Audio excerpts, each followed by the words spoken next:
निसर्गाची ही रंगांची उधळण आज पाहिली आणि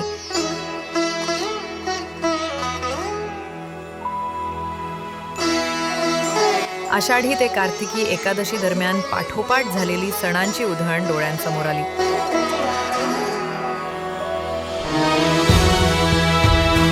चंद्राच्या दुग्ध प्रकाशात न्हाऊन निघालेली गुरु, नारळी, कोजागिरी पौर्णिमेची रात्र.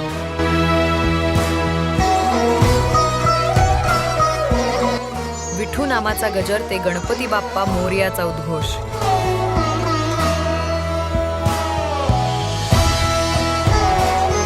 कृष्ण जन्माचा आनंद ते महालक्ष्मींच्या आगमनाची आणि नवरात्राची उत्सुकता.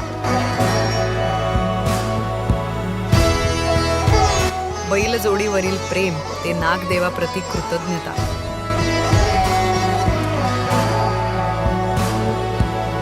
दसऱ्याची विजयी पताका ते दिवाळीचा लखलखता दीपोत्सव.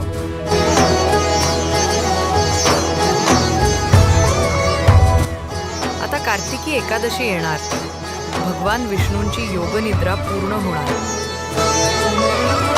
आणि चातुर्मासातील सणांची ही लगबग मंदावणार.